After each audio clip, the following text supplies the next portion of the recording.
Look, Destiny and I have had a complicated relationship. Just so everyone knows, this video has been done before. I will link it in the description. It was over on a channel that me and Connor, the editor, started to kind of mess around with, but fell out after I had some issues with time, so now we're focusing mainly on this channel. I am still going to be working on these reviews, just releasing them here instead. Anyway, back to Destiny. I have about 100 hours on the game, and that's not including the amount of time I spent on the game over on Battle.net. For anyone who doesn't know, that is what Blizzard's platform is. This game has been getting worse and worse the longer it goes on. I originally thought, well, if you wanted to see my views then, you can go back and watch it.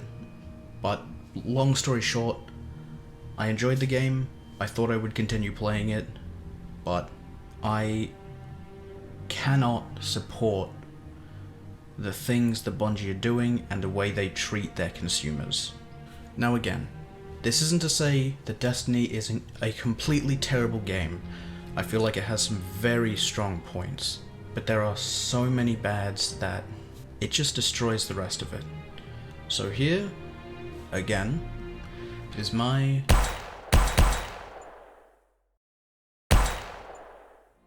Destiny 2 originally launched on September 6th, 2017. This was on console, before later releasing on Battle.net on October 24th of the same year. Then, being moved to Steam on October, 2 years later, in 2019. The game has very positive reviews overall, and I would agree on certain points, but we'll get to that. Destiny 2, as a game, has an amazing blend of MMO and first-person shooter mechanics. The gunplay is satisfying, the visual style stands out, and I feel most of the abilities, outside of PvP, are quite satisfying to use. The amount of content in the game, even after removing a large majority of it, is still more than enough for people to spend hours upon hours in, especially even if you want to play free-to-play. Some of the DLC expands the game quite well, and I feel like the story is very interesting to those who are willing to dive into that kind of thing, as well as the fact that there are so many weapons and guns that it is very difficult to keep track of yourself, but luckily, the UI is designed in such a way that it helps keep track of that quite easily. As an overview for someone just starting to get into the game, wanting to stay free to play, I would say it's worth giving a shot. Has some great points to it, but when it comes to spending money, well, this is where it gets a little harsher. Huh. Hey, can I grab that one off you? I have money.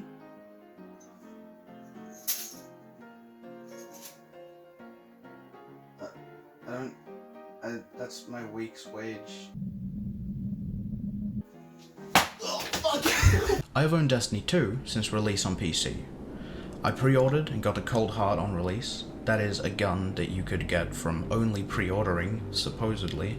Luckily, I didn't buy much of the DLC early on, though the money I had already spent at that point was 90 Australian dollars. Now, as people will know, I am Australian, I go by Australian dollars, but for any larger numbers I will be putting US dollars on the screen as well. If I was then to buy the next DLC, I would have had to have spent a further $50, bringing this to a total of 140 US dollars. That DLC was released 2 months after release and was planned pre-release. But I find that it is absolutely ridiculous that they are pre-planning for their consumers to spend more money on a game that already costs more than most games that are worth, honestly, more money than they ask. Destiny 2, as of the recording of this video, now has 6 major DLCs, that being Forsaken, Shadowkeep, Beyond Light, Witch Queen, 30th Anniversary, and Lightfall. All up though, including season releases, there are 14 DLC. If I was to buy every DLC since Destiny 2's release, on the day it came out, I would have had to have spent $700 $135 Australian dollars. Not only that, but upon Bungie's contract ending with Activision, on October 1st, Destiny 2 moved to Steam, releasing $247 of DLC for free, which, by the way, we were not told about prior to Shadowkeep releasing. And going back to it, Bungie, don't think that any of us have forgotten about you removing 80% of the original content because of some scary pyramids. Take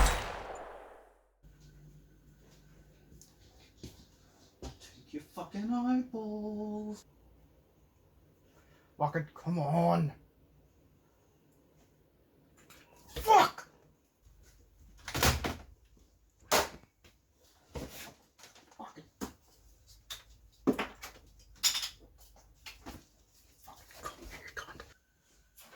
Shit, fucking fuck you, fuck you.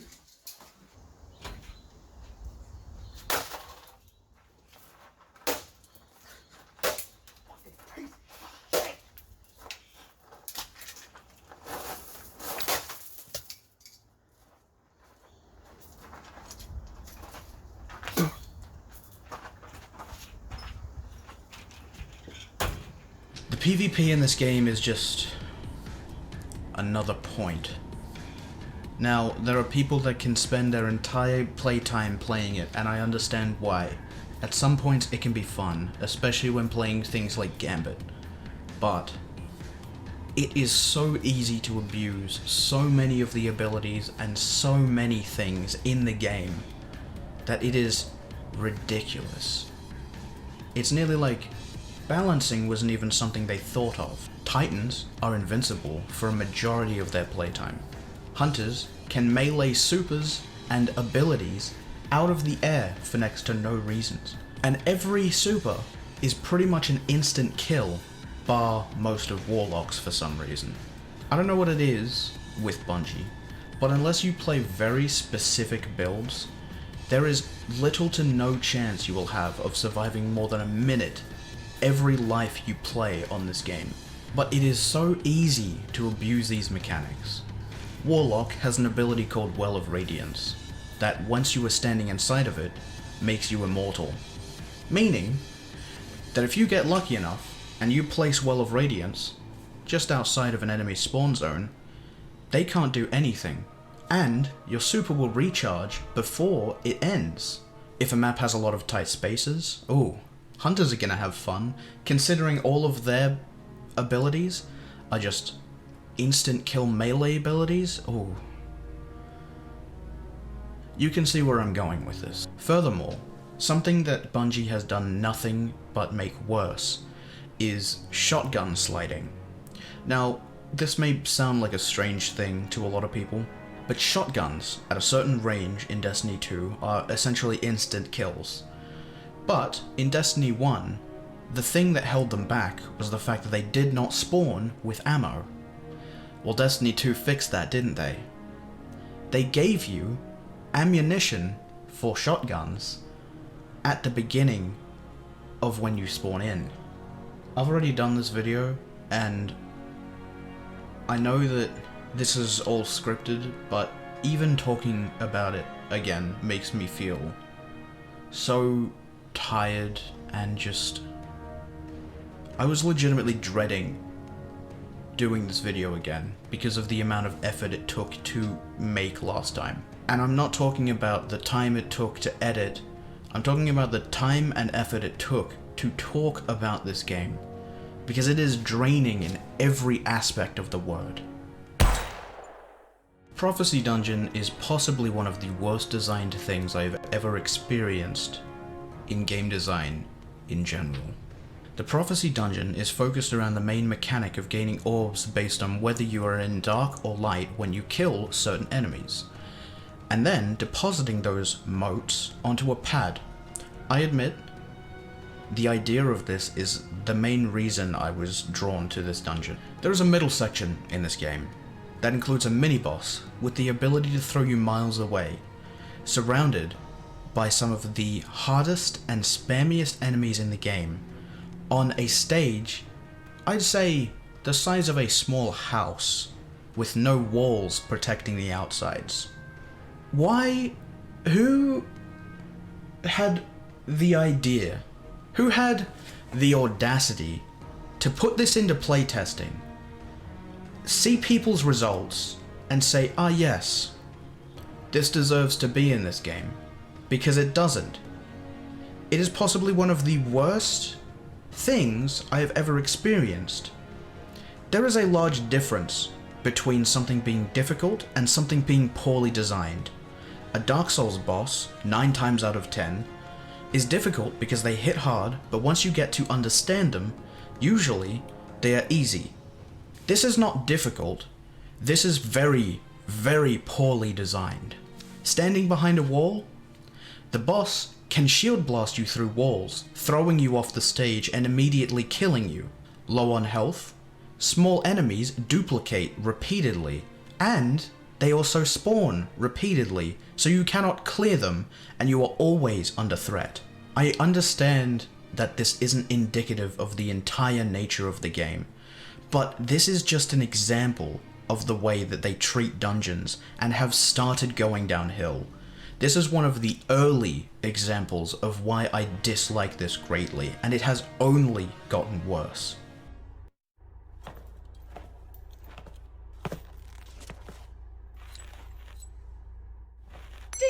Ding, ding, ding, ding. This year, Bungie released their 30th anniversary DLC, celebrating 30 years of Bungie, and bringing back one of the most anticipated guns of the entire Destiny series, Gjallarhorn. A. Make an event for free, with Gjallarhorn being a reward for completing it and celebrating Bungie's games. B. Putting Gjallarhorn behind a paywall and hiding Halo-style weapons you have to farm for. Or C. Add PvP maps based on some of Bungie's most iconic games, i.e. the Halo series, and add a ghost shell in the shape of Guilty Spark? If you'd guessed B, you're correct.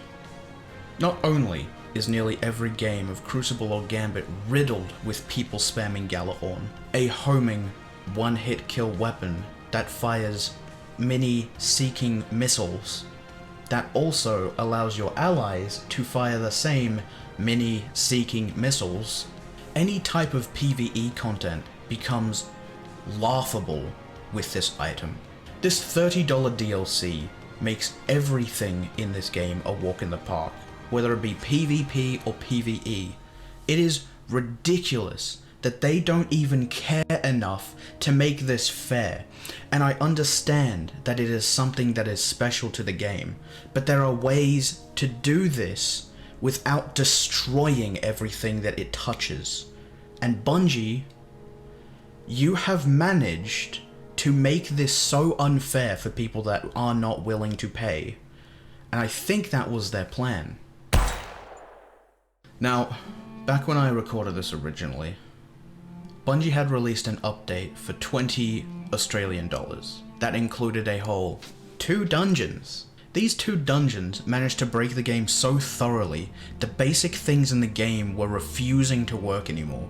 Parts of the tower were refusing to load, allowing you to walk through doors, quest markers that wouldn't work unless you restart the game multiple times, as well as the game deciding that if you die in a safe zone, regardless of location, you would not be able to respawn until you restart the game multiple times. I don't understand what they managed to do to this game, but there is literally no excuse for adding 2 dungeons that managed to break the game so thoroughly.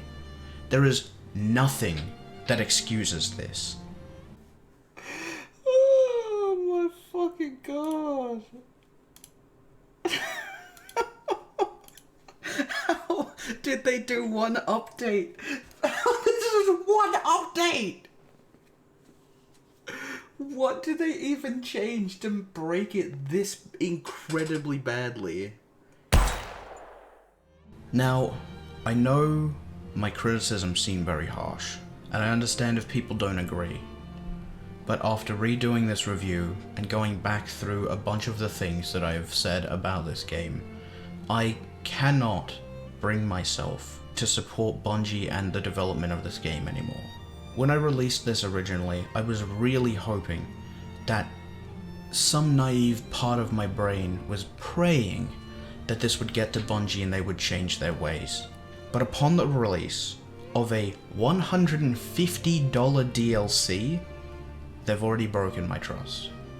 They're only treating their consumers like bank accounts, and it goes to show by how little they regard or care for the updates or the ways that their world is broken.